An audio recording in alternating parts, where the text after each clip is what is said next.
Hi friends, welcome back to my channel. ఈరోజు మీకు ఈ సీరియల్లో ఏం జరిగిందో తెలుసుకోవాలి అనుకుంటున్నారా? అయితే వెంటనే మనం సీరియల్లోకి వెళ్ళిపోదాం. ఇక మిథున అయితే దేవ కోసం టీ చేసి పెట్టడంతో దేవ మాత్రం ఆ టీ తాగకుండా ఇక బెట్టు చేస్తాడు. మిథున లేని టైంలో దొంగచాటుగా వచ్చి టీనైతే తాగి పర్వాలేదే, బాగానే పెట్టింది అని చెప్పి ఇక దేవ అయితే మిథునని మెచ్చుకుంటూ ఉండగా ఇక మిథున, హాయ్ మగుడ్స్, ఏంటి నేను పెట్టిన టీని తాగనని చెప్పి ఇలా దొంగచాటుగా వచ్చి తాగావు అని అంటుంటే, చూడు నువ్వు అద్భుతం, అమోహం అంటూ నా దగ్గర కూర్చుని తెగ బిల్డప్ ఇచ్చావు కదా, అందుకే తెలుసుకుందామని కాస్త టేస్ట్ చేశాను. అయినా నువ్వేమీ అంత టేస్టీగా పెట్టలేదులే అని అంటుంటే, ఓ అవునా, అంత టేస్టీగా పెట్టని టీ ఖాళీ గ్లాస్ అయిందేంటి అని అంటుంటే ఇక దేవ అయితే, అదే లాస్ట్ వరకు ఒక్కొక్క సిప్పు తాగుతానే ఉన్నాను, కాస్త టేస్ట్గా అనిపిస్తుందేమోనని, కానీ అస్సలు టేస్ట్ అనిపించలేదు అని అనుకుంటూ ఉండగానే ఇక బైక్ సౌండ్ వినిపిస్తుంది. ఒక్కసారిగా దేవ వెళ్ళి విండో దగ్గర చూడటంతో ఇక తన స్నేహితుడు బండి తీసుకుని వెళ్ళిపోతుంటాడు. రేయ్ ఆగరా అని పిలుస్తూ ఉంటే అతనికి కాస్త కూడా వినిపించదు. ఇక మిథున అయితే, చూసావుగా, చివరికి ప్రకృతి కూడా మనిద్దరం ఇలా ఒంటరిగా గడపడానికి మనకొక అవకాశం ఇచ్చింది, ఇక నువ్వు నా నుంచి తప్పించుకోలేవు అని చెప్పి ఇక మిథున అయితే దేవాతో అంటూ ఉంటే ఒక్కసారిగా దేవా, ఓయ్ ఏంటి ఎక్కువ చేస్తున్నావు, అంతలేదు, నువ్వు నన్నేం చేయలేవు అని అనుకుంటూ ఇక దేవ అయితే బయటికి వెళ్ళడానికి ఏదో ఒక దారి దొరుకుతుందేమోనని అంతా చూస్తూ ఉంటాడు. కానీ బయటికి వెళ్లే దారే కనిపించదు. ఇక ఇక్కడ చూస్తే పురుషోత్తమైతే, అసలు దేవాకి ఏమైంది, నా ఫోన్ ఎందుకు కట్ చేశాడు, పైగా ఫ్యామిలీ అంతా బయటికి వెళ్లారని వీడు చెప్తున్నాడు, నిజంగానే ఫ్యామిలీ అంతా కలిసి బయటికి వెళ్లారా, లేకపోతే దేవా ఆ దేవుడమ్మతో చెయ్యి కలిపి నిజంగానే నా నుంచి దూరం అవుతున్నాడా, అసలు ఏం జరుగుతుంది, దేవా వచ్చే వరకు ఏం జరుగుతుందో తెలియాలి అని చెప్పి ఇక పురుషోత్తమైతే ఇంకా ఆలోచిస్తూ అక్కడి నుంచి లేచి బయటకైతే వస్తాడు. అనవసరంగా ఆ ఆదిత్య గడి మాటలు విన్నానా అని చెప్పి ఇక దేవా అనుకుంటూ, అవును ఆదిత్య వాళ్ళ ఫ్యామిలీ నెంబరే కదా, ఆదిత్యకి కాల్ చేస్తే అక్కడ ఏం జరిగిందో అర్థమవుతుంది అని చెప్పి ఇక పురుషోత్తమైతే ఆదిత్యకి ఫోన్ చేస్తాడు. వెంటనే ఆదిత్య పురుషోత్తం కాల్ చూసి ఇక కాల్ లిఫ్ట్ చేసి, ఏంటి నేను చెప్పినట్టు చేయడానికి ఒప్పుకున్నావా, అందుకే నాకు కాల్ చేసావా అని అంటుంటే, చూడు నీకు కాల్ చేసింది అందుకు కాదు, మరొక విషయాన్ని తెలుసుకోవడానికి అని అంటుంటే ఒక్కసారిగా ఆదిత్య, ఏంటి మరో విషయాన్ని తెలుసుకోవడానికా, ఏయ్ నిజం చెప్పు, నా మిథునని నువ్వేం చేయలేదు కదా అని అంటుంటే, చూడు కాస్త చెప్పేది విను, నేను మిథునని ఏమీ చేయలేదు, కానీ దేవ మాత్రం మిథునతో కలిసి పక్కూరు వెళ్ళాడని తెలిసింది. అసలు దేవ వాళ్ళ కుటుంబం మొత్తం పక్కూరు ఎందుకెళ్ళింది, అసలు ఏమై ఉంటుంది, ఒకవేళ మిథున దేవాలకి పక్కూరు తీసుకెళ్ళి అదే వాళ్ళ బామ్మగారింట్లో ఏమైనా జరగరాని కార్యక్రమాలు జరిపిస్తున్నారేమో అని చెప్పి ఇంకా పురుషోత్తం అనడంతో ఒక్కసారిగా ఆదిత్య, ఏంటి ఏం మాట్లాడుతున్నావు, దేవాని మిథునని ఒక్కటి చేయడమా, నెవర్, అది జరగనివ్వను, అయినా దేవా హరివర్ధన్ అంకుల్కి మాట ఇచ్చాడు, దేవా ఇచ్చిన మాట తప్పడని నీకు కూడా తెలుసు కదా అని అంటుంటే, చూడు ముందు దేవా ఎక్కడికి వెళ్ళాడో తెలుసుకొని తర్వాత నాతో మాట్లాడు అని చెప్పి ఇక సత్యమూర్తి కాల్ కట్ చేస్తాడు. ఒక్కసారిగా ఇక పురుషోత్తమైతే కాల్ కట్ చేస్తాడు. ఒక్కసారిగా ఆదిత్య కోపంతో రగిలిపోతాడు. నిజంగానే దేవా ఇంట్లో లేడా, పక్కూరు వెళ్ళారా, ఉన్న పలంగా దేవా ఫ్యామిలీతో కలిసి పక్కూరు ఎందుకెళ్ళింది అని చెప్పి ఇక ఆదిత్య రోడ్డు మీద నుంచుని కంగారు పడుతూ ఉంటాడు. ఇక ఇంతలో అట్నుంచి వెళ్తున్న భాను ఇక దేవాని చూస్తుంది, ఆదిత్యని చూస్తుంది. ఆదిత్యని చూసి, ఇతను ఆ మిథున పెళ్లి చేసుకోవాలి అనుకున్న అబ్బాయే కదా అని చెప్పి ఇక భాను కిందకి దిగి, ఇదిగో నీకసలు బుద్ధి జ్ఞానం లేదా, నువ్వు తాడి చెట్లా పెరిగావు, కనీసం చేసుకోబోయే పిల్లని జాగ్రత్తగా ఎట్టా చూసుకోవాలో నీకా మాత్రం తెలీదా అని అంటుంటే ఒక్కసారిగా ఆదిత్య, ఏయ్ మెంటల్, ఎవరు నువ్వు, అయినా నేనెవరో తెలియకుండా నోటికొచ్చినట్టు వాగుతున్నావు అని అంటుంటే, ఓ ఎబ్బో నువ్వెవరో నాకు ఆ మాత్రం తెలియదనుకుంటున్నావా, మా దేవా చేసుకున్నా ఆ మిథునని పెళ్లి చేసుకోవాలి అనుకున్నవాడివి నువ్వే కదా, అయినా నువ్వే మనిషివయ్యా, ప్రేమించిన అమ్మాయిని పెళ్లి చేసుకోకుండా మరొక అబ్బాయి పెళ్లి చేసుకుంటే దగ్గరుండి మరి ఆ అమ్మాయిని అతనితో పంపించావు. అసలు నువ్వు మనిషివేనా? అసలు నీలో మగ లక్షణాలున్నాయా అని చెప్పి ఇక భాను అయితే ఆదిత్యకి కోపం తెప్పించేలా మాట్లాడితే ఆదిత్య ఒక్కసారిగా భాను మాటలకి ఏయ్ ఇంకొక్క మాట మాట్లాడావంటే నేనేం చేస్తానో కూడా నాకే తెలీదు. చూడు పిచ్చి పిచ్చి వాగుడు వాగద్దు అని చెప్పి ఆదిత్య అయితే ఇక భాను మీద చెయ్యెత్తాడు. ఇక భాను ఆగాగు, ఎందుకు అంత ఆవేశపడుతున్నావు? ఇప్పుడు ఆయన ఏమైంది అని చెప్పి ఇక భాను మాట్లాడుతుంటే ఇంకేమవుతుంది? అవును, నువ్వు అస్తమానం ఆ దేవగాడి ఇంటి చుట్టూతానే తిరుగుతావు కదా, మరి దేవ ఫ్యామిలీ ఎక్కడికెళ్ళింది అని అంటుంటే ఏం మాట్లాడుతున్నావు బ్రో? దేవ ఫ్యామిలీ ఎక్కడికి వెళ్తామేంటి, ఇంట్లోనే ఉన్నారు అని అంటుంటే ఏయ్ నీకు ఎంతవరకు తెలుసో ఇప్పుడు నాకు అర్థమైంది. అందుకే దేవ నిన్ను కదని మిథున మెడలో తాళి కట్టాడు అని చెప్పి ఇక ఆదిత్య అయితే భానుని రెచ్చగొడతాడు. ఇంకా ఇది ఇలా ఉండగా ఇక్కడ చూస్తే మిథున అయితే కొన్ని చీరల్ని తీసుకొచ్చి దేవ వైపు కొంటెగా చూస్తుంది. దేవ మాత్రం ఆ మొబైల్ తీసి దాన్ని ఎలా అయినా సరే రిపేర్ చేయాలని చెప్పి చాలా కష్టపడుతూ ఉంటాడు. ఇక మిథున తనను తను నవ్వుకుంటూ ఏంటి నువ్వు రౌడీయిజమే కాకుండా మొబైల్ రిపేర్ కూడా చేస్తావా అని అంటుంటే ఇక దేవ అయితే ఏయ్ నోరు మూసుకుని నీ పన్ను చూసుకో, మధ్యలో దూరం ఉంటేనా అని చెప్పి ఇక దేవ అయితే తన మొబైల్ని రిపేర్ చేస్తూ దాంతో చాలా కుస్తీలు పడుతూ ఉంటాడు. ఇక మిథున చూడు అదంతా కాదు గాని ముందు నాకు కాస్త ఈ చీరలు మడత పెట్టడానికి సాయం చేయి అని అంటుంటే ఏయ్ ఏం మాట్లాడుతున్నావు? చీరలు నేను సాయం చేయడం ఏంటి అని అంటుంటే అత్తయ్య వెళ్ళేటప్పుడు నీకేం చెప్పారు? నన్ను కొంచెం కూడా కష్టపడినివ్వకుండా జాగ్రత్తగా చూసుకోమన్నారు. కానీ నువ్వు మాత్రం నన్ను కష్టపెడుతున్నావని నాకు అర్థమవుతుంది. నేనిప్పుడే నువ్వు చేసినవన్నీ ఒక బుక్లో రాసుకుని అత్తయ్య రాగానే చెప్తాను, అత్తయ్యే కాదు మావయ్య గారితో కూడా చెప్తాను అని అంటుంటే ఇక దేవ ఏయ్ నీ దిక్కున్న చోట చెప్పుకో అని చెప్పి ఇక మిథునని చిరాకు పడుతూ ఇక ఫోన్ని మళ్ళీ సెట్ చేసుకుంటూ ఉండగా ఇక మిథున అయితే దేవ దగ్గరకొచ్చి నాకు తెలుసులే నువ్వు ఎందుకు రానంటున్నావు, నాకు దగ్గరగా ఉంటే ఎక్కడ నాకు నువ్వు దగ్గర అయిపోతావేమో అన్న భయంతోనే కదా ఇదంతా చేస్తుంది అని అంటుంటే ఏంటి నేను నీకు దగ్గరవ్వడమా? అది జరగని పని. ఈ దేవ చాలా స్ట్రాంగ్, ఎప్పటికీ ఎవరి దగ్గర ఈ దేవ లొంగడు అని అంటుంటే ఏమో ఎవరికి తెలుసు, నువ్వు నా అందం చూసి నాకు పడిపోతానేమోనన్న భయం, అందుకే నువ్వు నా దగ్గరికి రాను అంటున్నావు అని అంటుంటే ఏయ్ ఇప్పుడేంటి ఈ చీరలు మడత పెడతానికి నీకు సాయం చేయాలి అంతే కదా, చేస్తాను, దానికి మరీ ఓవర్ యాక్షన్ చేయకు అని చెప్పి ఇక దేవ అయితే మిథునతో కలిసి చీరలు మడత పెడుతూ ఉంటాడు. ఇక మిథున అయితే దేవాని కాస్త గట్టిగా లాగు, చీరకి బాగా ముడతలు ఉన్నాయి, అలా ముడతలు పోవాలి అంటే చీరని కాస్త గట్టిగా లాగాలి అని అంటుంటే ఇక దేవ చీరని ముడతలు పోయేదాకా కాదు చిరిగేదాకా లాగుతాను అని చెప్పి ఇంకా గట్టిగా చీరని లాగడంతో ఒక్కసారిగా మిథున చీరతో పాటు దేవా మీద పడుతుంది. అలా ఇద్దరు కూడా ఒకరి మీద ఒకరు పడిపోతూ ఉంటారు.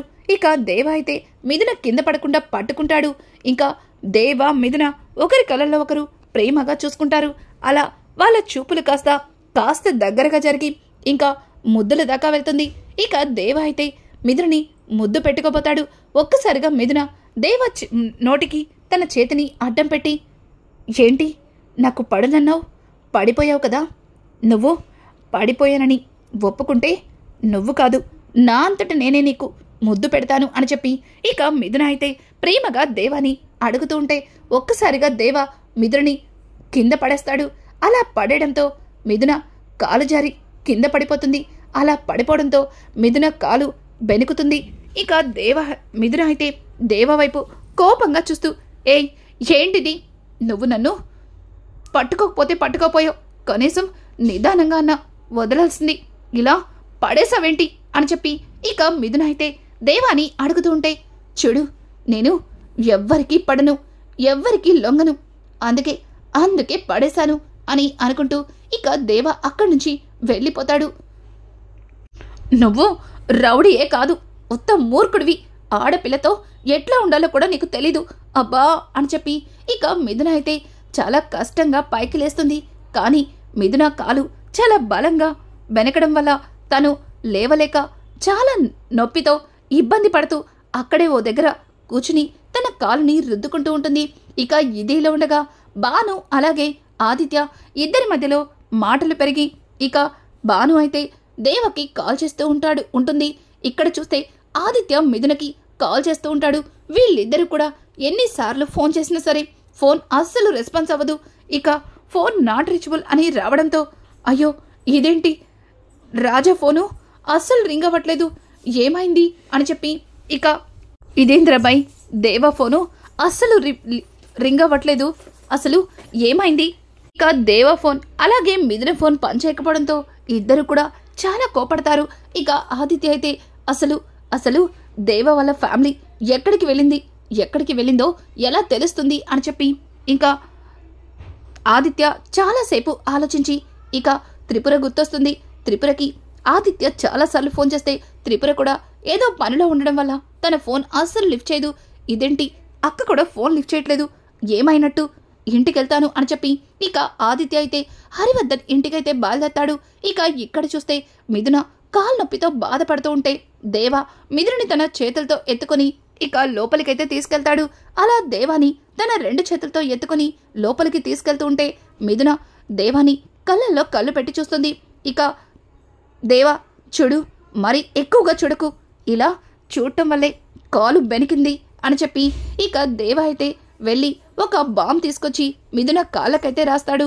మిథున ఇక దేవ అయితే బామ్ తీసి మిథున కాళ్ళకి రాస్తూ ఉంటాడు. మిథున అయితే అబ్బా నొప్పి అని చెప్పి ఇక కాల్ని అటు ఇటు తిప్పుతుంది. ఏయ్ కాసేపన్నా కుదురుగా కూర్చోలేవా అని చెప్పి ఇక దేవ అయితే మిథున కాల్కి బామ్ రాసి జాగ్రత్తగా తనని పడుకోమని చెప్తాడు. ఇక దేవ కూడా అక్కడే మంచం మీద పడుకొని ఉంటాడు. ఇక మిథున పక్కకి తిరిగి పడుకోవడంతో మిథున నడుము కనిపిస్తూ ఉంటుంది. ఇక దేవ అయితే మిథున నడుముని రెప్ప వేయకుండా చూస్తూ ఉంటాడు. ఇక మిథున ఒక్కసారిగా వెనక్కి తిరిగి చూసేసరికి దేవ కళ్ళు మిథున నడుం వైపే ఉంటాయి. ఇక దేవ అలా చూడటంతో మిథున తన చీరని కప్పుకొని ఏయ్ ఏం చూస్తున్నావు అని అనడంతో నేనేం చూస్తాను, ఏం చూడలేదు, నీ కాలు బాగలేదు కదా, అదే చూస్తున్నాను అని అంటుంటే ఇక మిథున నాకు తెలుసు నువ్వేం చూస్తున్నావో, ఈ మగవాళ్ళందరూ ఇంతే అని అనుకుంటూ ఇక మిథున పక్కకి తిరుగుతుంది. ఇక దేవ అయితే బాబోయ్ ఇటు చూస్తే నిజంగానే అదన్నట్టు దానికి నేను లొంగిపోతాను, నేనస్సలు అటు తిరగకూడదు అని చెప్పి ఇక దేవ అయితే పక్కకి తిరిగి పడుకుంటాడు. ఇక ఉదయాన్నే మిథున నిద్రలేచి ఇంట్లో పని మొత్తం కూడా చకచకా చేసిస్తుంది. ఇక దేవ వచ్చేసరికి కావాలని కాలు నొప్పి అన్నట్టుగా ఇక కుంటుతూ అబ్బా అని చెప్పి ఇక వంటగదిలో ఏదో సర్దుతూ కనిపిస్తుంది. ఇంతలో దేవ వచ్చి ఏయ్ అంత కాలు నొప్పి పెట్టుకొని ఎందుకు కిచెన్లో అవన్నీ సర్దుతావు, ఇదంతా నేను చేస్తాను, నువ్వు వచ్చి కూర్చో అని చెప్పి ఇక దేవ అయితే మిథునని ఒక దగ్గర కూర్చోపెట్టి తనే స్వయంగా అన్నీ సర్దుతూ ఇక మిథున కోసం వేడివేడిగా టిఫిన్ చేస్తూ ఉంటాడు. ఇక ఇదిలో ఉండగా ఆదిత్య అయితే హరివర్ధన్ ఇంటికెళ్తాడు. ఇక హరివర్ధన్ అలాగే లలిత ఇద్దరు కూడా ఆదిత్యని చూసి ఆదిత్య ఏంటిలా వచ్చావు అని అంటుంటే ఏం లేదంకుల్, అక్కతో మాట్లాడి వెళ్దామని వచ్చాను అని అంటుంటే అయ్యో త్రిపుర అలాగే రాహుల్ ఇద్దరు కూడా ఉదయాన్నే గుడికి వెళ్లారు, వాళ్ళు ఇంకా రాలేదు అని అంటుంటే ఇక ఆదిత్య ఓ గుడికి వెళ్ళారా, సరే ఆంటీ నేను అక్కని గుడి దగ్గర కలుస్తాను అని చెప్పి ఇక ఆదిత్య అయితే అక్కడి నుంచి వెళ్ళిపోతాడు. ఇక లలిత అయితే ఏంటండి ఆదిత్య చాలా కంగారుగా ఉన్నాడు, పైగా త్రిపురతో మాత్రమే మాట్లాడాలని వచ్చాడు అని అంటుంటే ఇక అలంకృతి ఏమో వాళ్ళ అక్క తమ్ముళ్ళకి అంత సీక్రెట్స్ ఏమున్నాయో అని చెప్పి ఇక అలంకృతి మాట్లాడుతుంది. ఇక ఇంతలో అక్కడే ఉన్న లలిత అలంకృతి ఒకసారి మీ అక్కకి కాల్ చేసావా, వాళ్ళ అత్తయ్య మావయ్య అందరూ కూడా ఊరు వెళ్తున్నా అని చెప్పారు, పాపం అక్క అలాగే దేవ మాత్రమే ఇంట్లో ఉన్నారంట అని అంటుంటే ఇక అలంకృతి అమ్మా అక్కకి నిన్నట్టుంచి కాల్ చేస్తున్నాను, తన కాల్ నాట్ రీచబుల్ అసలు ఏమైందో కూడా అర్థం కావట్లేదు అని అంటుంటే ఒక్కసారిగా హరివర్ధన్ ఏం మాట్లాడుతున్నావు, ఫోన్ నాట్ రీచబుల్ రావడం ఏంటి అని అంటుంటే ఇక పక్కన ఉన్న లలిత అయ్యో ఏవండి తన పక్కన దేవ కూడా ఉన్నాడు, ఎందుకండి కంగారు పడతారు, దేవ ఉండగా మిథునకి ఏం కాదు అని అంటుంటే ఇక హరివర్ధనైతే వాడున్నాడనే కదా నా కంగారంతా అని చెప్పి ఇక తన మనసులో అనుకుంటూ నిదానంగా కూర్చుంటాడు. ఇక ఇక్కడ చూస్తే దేవ అయితే మిథున కోసం టిఫిన్ చేసి ఇక మిథునకి పెడతాడు. మిథున నాకొద్దు తినిపించాలి అని చెప్పడంతో ఏయ్ నీకు దెబ్బ తగిలింది కాలుకి చేతికి కాదు నోరు మూసుకుని తిను అని అంటుంటే ఇక మిథున అయితే ఓ మీ ఊర్లో నోరు మూసుకుని తింటారా నాకు తెలీదు కానీ మా ఊర్లో నోరు తెరిచే తింటారు కానీ తినిపిస్తేనే తింటారు అని చెప్పి ఇక మిథున అయితే బెట్టు చేస్తుంది. ఇక దేవ మిథున కాలికి దెబ్బ తగలడం వల్ల ఇక మిథున చెప్పిందంతా కూడా చేస్తూ ఉంటాడు. అలా మిథున దేవాని ఒక ఆట ఆడుకుంటూ ఉంటుంది. ఇక దేవతో రకరకాలుగా అన్ని పనులు చేయించుకుంటుంది. ఇక ఇక్కడ చూస్తే ఆదిత్య అయితే త్రిపుర దగ్గరికి వెళ్తాడు. ఇంకా త్రిపుర ఆదిత్య ఏంట్రా డైరెక్ట్గా గుడికి వచ్చేసావు ఫోన్ చేయాల్సింది కదా అని అంటుంటే అక్క నీకు నిన్నట్టుంచి ఫోన్ చేస్తూనే ఉన్నాను కానీ నువ్వు ఫోన్ లిఫ్ట్ చేయకుండా ఫోన్ ఎక్కడ పడేసావు అని అంటుంటే ఇక త్రిపుర అయితే ఓ ఫోనా సారీరా ఫోన్ నిన్నట్టుంచి కనిపించట్లేదు అది ఎక్కడో మిస్ అయింది అని అంటుంటే రాహుల్ త్రిపుర నీ ఫోన్ కారులోనే ఉంది మిస్ అవడమేంటి అని చెప్పి ఇక ఫోన్ తీసి త్రిపురకి ఇవ్వడంతో ఏంటండి కారులోనే ఫోన్ పెట్టుకుని నాకు ఫోన్ ఇవ్వకుండా కావాలని ఆట పట్టేస్తున్నారా అని చెప్పి త్రిపుర అయితే ఇక రాహుల్ని అడుగుతుంటే రాహుల్ నవ్వుతూ తలదించుకుంటాడు. ఇక ఆదిత్య అయితే అక్క కాసేపు మీ ఇద్దరి గోల ఆపి నేను చెప్పేది వినండి అసలు మిథున ఫోన్ లిఫ్ట్ చేయట్లేదు వర్క్ అవ్వట్లేదు పైగా ఆ దేవగాడి ఫోన్ కూడా వర్క్ అవ్వట్లేదు పైగా వాళ్ళింటి దగ్గర తెలిసిన వాళ్ళని ఎంక్వైరీ చేస్తే దేవ వాళ్ళ ఫ్యామిలీ ఎక్కడికో పక్కూరు వెళ్ళారు అని చెప్పారు అసలు వాళ్ళు ఎక్కడికి వెళ్ళారు ఎక్కడున్నారు ఏం అర్థం కావట్లేదు అని చెప్పి ఇక ఆదిత్య చెప్పిన మాటలకి త్రిపుర వాళ్ళెక్కడికి వెళ్ళారో ఆ తింగర్ది సూర్యకాంతాన్ని అడిగితే తెలిసిపోతుంది కదా అని చెప్పి త్రిపుర అయితే ఇక సూర్యకాంతానికి కాల్ చేస్తుంది. ఇక సూర్యకాంతం తను ఎక్కడ ఉన్నది అలాగే ఇంట్లో మిథున దేవ మాత్రమే ఉన్న సంగతి ఇక త్రిపురకి చెప్తుంది. ఒక్కసారిగా త్రిపుర షాక్ అయ్యి ఇక కాల్ కట్ చేస్తుంది. జరిగిందంతా కూడా ఆదిత్యకి చెప్పడంతో ఏం మాట్లాడుతున్నావక్క ఆ దేవ అలాగే మిథున ఇంట్లోనే ఉంటే మరి ఫోన్ ఎందుకు లిఫ్ట్ చేయరు పైగా ఇద్దరి ఫోన్లు ఎందుకు స్విచ్ ఆఫ్లో పెట్టుకున్నారు ఏమై ఉంటుంది ఒకవేళ ఆ దేవగాడు మిథున లేదు అలా జరగడానికి వీల్లేదు అని చెప్పి ఇక ఆదిత్య అంటుంటే త్రిపుర ఎందుకు ఆదిత్య అంత కంగారు పడుతున్నావు నువ్వు దేవ వాళ్ళ ఇంటికెళ్తే తెలిసిపోతుంది కదా అని అంటుంటే ఆల్రెడీ వెళ్ళాను ఇంటికి తాళాలేసున్నాయి అసలు వాళ్ళు ఎక్కడికి వెళ్ళారో కూడా అర్థం కావట్లేదు రాత్రంతా ఇంటికి తాళాలు వేసున్నాయి అని అంటుంటే ఇక ఇంతలో పక్కన ఉన్న రాహుల్ అయితే వాళ్ళిద్దరూ ఎక్కడికైనా బయటికి వెళ్ళుండొచ్చుగా అని చెప్పడంతో ఒక్కసారిగా ఆదిత్య ఏం మాట్లాడుతున్నావు బావా వాళ్ళిద్దరూ బయటికి వెళ్ళడమేంటి అలా బయటికెళ్తే ఆ దేవగాడు మిథునకి దగ్గరవుతాడు తర్వాత వాళ్ళిద్దరి మధ్యలో విడదీయరాని బంధమే ఏర్పడుతుంది అదే కనుక జరిగితే నాకిక మిథున దూరం అయిపోయినట్టే అని చెప్పి ఇంకా ఆదిత్య అయితే కోపంతో రగిలిపోతాడు. ఇది ఇలా ఉండగా ఇక మిథున అయితే గదిలో చీర మార్చుకుంటూ ఉండగా ఒక్కసారిగా మిథున మీద బలి పడుతుంది. ఇక మిథున అలా గట్టిగా అరవడంతో ఉన్న పలంగా దేవ పరిగెత్తుకుంటూ మిథున దగ్గరికి వెళ్తాడు. ఇక మిథున అయితే అలా చీరని దులుపుకుంటూ ఉండగా దేవ గుమ్మం దగ్గరే ఆగిపోయి మిథునని రెప్ప వేయకుండా చూస్తాడు. ఇక దేవ అలా చూడటంతో మిథున ఏంటలా చూస్తున్నావు బలిని తీయి అని చెప్పి ఇక మిథున అయితే చీర కొంగుని దూరంగా పెడుతుంది. ఇక దేవ తను ఏదో మైకంలోకి వెళ్ళిపోతున్నట్టుగా మిథున దగ్గరకొచ్చి చీరని దులుపుతాడే గాని మిథునని రెప్ప వేయకుండా చూస్తాడు. ఒక్కసారిగా బలి దూరంగా వెళ్ళి పడేసరికి ఇక మిథున అమ్మయ్యాని ఊపిరి పీల్చుకుంటుంది. కానీ తను ఎట్లాంటి పొజిషన్లో ఉందో మిథున మర్చిపోతుంది. ఇక దేవ మాత్రం మిథునని రెప్ప వేయకుండా చూస్తాడు. ఒక్కసారిగా మిథున తనని తాను చూసుకునేసరికి తనకి చాలా సిగ్గేసి వెనక్కి తిరిగి నుంచుంటుంది. ఇక మిథున అని దేవ వెనక నుంచి చూసేసరికి తట్టుకోలేక తనని హత్తుకుంటాడు. ఇక మిథున దేవ అలా దగ్గరగా వచ్చి హత్తుకోవడంతో మిథున కూడా కాస్త మైకంలోకి వెళ్ళిపోతుంది. అలా ఆ రోజు ఇద్దరు కూడా ఒకరికి తెలియకుండా ఒకరు అనుకోకుండా దగ్గరైపోతారు. వాళ్ళిద్దరి మధ్యలో భార్యాభర్తల బంధం ఏర్పడబోతుంది. ఇట్లాంటి లేటెస్ట్ ఎపిసోడ్స్ మీకు మరిన్ని కావాలి అనుకుంటే మా ఛానల్ని సబ్స్క్రైబ్ చేసుకోవడం మాత్రం మర్చిపోకండి. Thanks for watching. Hi friends, welcome back to my channel. ఈరోజు మీకు ఈ సీరియల్లో ఏం జరిగిందో తెలుసుకోవాలి అనుకుంటున్నారా?